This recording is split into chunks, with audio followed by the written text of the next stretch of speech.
आखिर बहू की सैलरी पर किसका हक है। सीमा कॉलेज में बीएससी अंतिम वर्ष की छात्रा थी और पढ़ने में बेहद होशियार थी।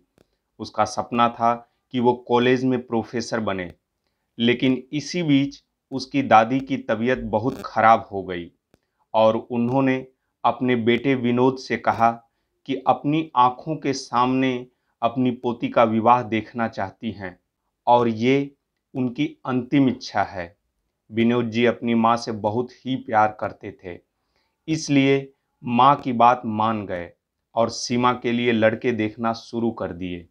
सीमा को जब ये बात पता लगी तो उसने शादी करने से साफ मना कर दिया, लेकिन पिता का कहना आखिरकार उसे मानना ही पड़ा और जल्द ही उसकी शादी अक्षत से हो गई।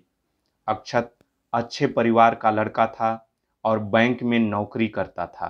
शादी के बाद सीमा घर के कामों में उलझ कर रह गई और समय के साथ एक बच्चे की मां भी बन गई। उसके मन में आज भी इच्छा थी कि वो जीवन में कुछ नया करे, नई उपलब्धियां हासिल करे। दिल अनेक ख्वाब बुनता, लेकिन अक्षत सभी ख्वाबों पर पानी फेर देता। एक बार फिर से उसने अपनी इच्छा अक्षत के सामने रखी। अक्षत, मैं आगे की पढ़ाई करना चाहती हूँ। मेरी आंखों ने ढेरों ख्वाब देख रखे हैं। मैं उन सभी ख्वाब को पूरा करना चाहती हूँ और मुझे तुम्हारी मदद चाहिए। देखो सीमा, ये पढ़ाई वढ़ाई का चक्कर छोड़ो।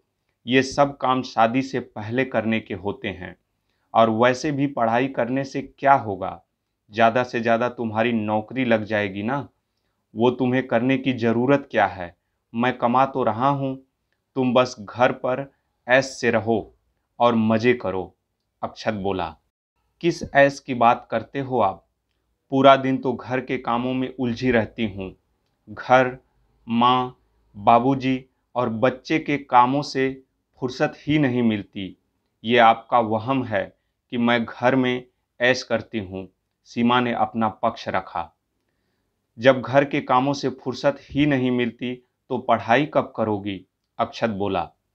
मैं समय निकाल लूँगी और ऐसे वादा करती हूँ कि घर के कामों में कोई रुकावट नहीं आएगी। आप बस इसी सेशन से एमएससी में एडमिशन दिलवा दें, सीमा बोली। अक्षत ना चाहते हुए भी मान गया, लेकिन जब उसने ये बात अपनी माँ को बताई तो उन्होंने पहले तो मना कर दिया, लेकिन बाद में मान गई और शर्त रख दी कि मेरा बेटा पढ़ाई के लिए पैसे नहीं देगा। पढ़ाई के पैसे बहू के मायके वाले देंगे। सीमा अपने माँ बाप पर बोझ नहीं डालना चाहती थी, लेकिन कोई और चारा नहीं था। मजबूरी में पिता से मदद मांगनी पड़ी और उन्होंने मदद की भी और सीमा आगे की पढ़ाई करने लगी।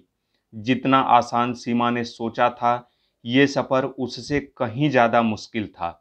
शादी से पहले केवल वो पढ़ाई पर ध्यान देती थी, लेकिन अब उसके सिर पर घर और एक बच्चे की जिम्मेदारी थी। रात तक सीमा थक कर चूर हो जाती, पढ़ाई के लिए समय भी नहीं निकाल पा रही थी। कई बार तो समय पर असाइनमेंट या प्रोडक्ट वर्क भी जमा नहीं करवा पाती थी। सासू माँ ने कुछ दिन तो सीमा के 2 वर्षीय बेटा रिंकू को संभाला, लेकिन कुछ समय बाद उन्होंने हाथ खड़े कर दिए। अब सीमा को लगा कि उसे फिर से पढ़ाई छोड़नी पड़ेगी। पिछले कुछ दिनों से वो इतना थक जाती थी कि कॉलेज भी नहीं जा पा रही थी। एक दिन सासू माँ ने बोला, देखा, कहा था ना, ये सब चोचले शादी से पहले के होते हैं। वो तो शुक्र है कि मैंने मेरे बेटे को समय पर समझा दिया, वरना बिना मतलब के पैसे बर्बाद हो जाते। माँ की बात सुन अक्षत भी हंस कर बोले, देख लिया सीमा, मैंने कहा था ना कि तुमसे नहीं हो पाएगा। अरे, मैंने तो एडमिशन ही इसलिए दिलवाया था ताकि तुम्हें भी खुद की काबिलियत का अंदाज़ा लग सके। मुझे तो पहले से पता था कि तुमसे कुछ नहीं होगा। अक्षत के इतना बोलते ही उसकी माँ ठहाका लगाकर हंस दी, तो अक्षत भी माँ के साथ जोर जोर से हंसने लगा। अक्षत और सास की बातें सीमा के दिल पर तीखे बाणों की तरह लग रही थी। पढ़ाई का इरादा छोड़ चुकी सीमा बोली, किसने कहा मुझसे कुछ नहीं हो पाएगा? अगर आप लोगों ने ये शब्द मेरा हौसला तोड़ने के लिए बोला है तो मैं बता दूं, आपके इन शब्दों से मेरे हौसले बुलंद हो गए हैं। बहुत बहुत शुक्रिया। सीमा ने उसी दिन खुद से वादा कर लिया था कि अब तो कुछ बनकर दिखाना ही है। पति का साथ न मिलने से वो दुखी जरूर थी, लेकिन उसने खुद को कमजोर पड़ने नहीं दिया। सीमा ने एक बार फिर अपने माता पिता से मदद मांगी तो उन्होंने उसे सुझाव दिया कि रिंकू को कुछ समय के लिए उनके पास छोड़ दिया जाए।